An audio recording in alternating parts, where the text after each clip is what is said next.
અમદાવાદ શહેરમાં ભગવાન જગન્નાથજીની 149મી રથયાત્રાની તૈયારીઓ પૂરજોશમાં ચાલી રહી છે। આ પાવન પ્રસંગ નિમિત્તે ભક્તિ અને સામાજિક સેવાનો અનોખો સંગમ જોવા મળ્યો છે। ઇન્ડિયન રેડક્રોસ સોસાયટી અને અમદાવાદ શહેર પોલીસ દ્વારા એકતાનો એક રંગ નામની રક્તદાન શિબિરનું આયોજન જગન્નાથ મંદિર પરિસરમાં કરવામાં આવ્યું હતું। આ રક્તદાન શિબિરનું મુખ્ય ઉદ્દેશ્ય સામાજિક સૌહાર્દ જાળવવાનો અને રથયાત્રા શાંતિપૂર્ણ માહોલમાં સંપન્ન થાય તે સુનિશ્ચિત કરવાનો હતો। આ રક્તદાન શિબિરમાં પોલીસ તંત્ર અને રક્તદાતાઓનો અભૂતપૂર્વ ઉત્સાહ જોવા મળ્યો હતો, જેમાં 435 બોટલ રક્ત એકત્રિત કરવામાં આવ્યું હતું। આ રથયાત્રા, જે ઓડિશાના પુરી બાદ ભારતની બીજી સૌથી મોટી રથયાત્રા ગણાય છે, તે 16 જુલાઈ 2026ના રોજ યોજાશે। રથયાત્રાની તૈયારીઓના ભાગરૂપે ભગવાનના ત્રણેય રથના પૈડા બદલવામાં આવ્યા છે અને રથોની 95% કામગીરી પૂર્ણ થઈ ગઈ છે।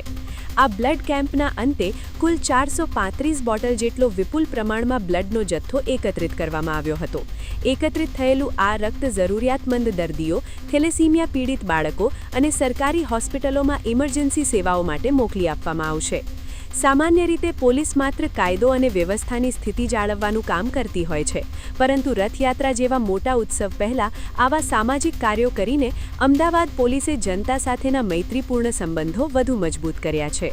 આજે જે આગામી 149મી રથયાત્રા યોજાવા જઈ રહી છે, ત્યારે એક કોમી એકતાનું વાતાવરણ બને એ અનુસંધાને કારંજ, શાહપુર અને માધુપુરા પોલીસ સ્ટેશનના વિસ્તારના રહીશો અને પોલીસ કર્મચારીઓ સાથે સિવિલ હોસ્પિટલનું જે બ્લડ બેંક છે તેમની સાથે મળીને આજે એક બ્લડ ડોનેશન કેમ્પનું આયોજન કરવામાં આવ્યું છે।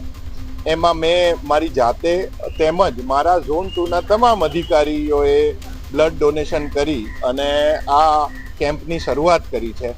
આપના માધ્યમથી હું લોકોને અનુરોધ પણ કરવા માંગુ છું કે મહત્તમ સંખ્યામાં અમારી પાસે આવે અને બ્લડ ડોનેશન કરે।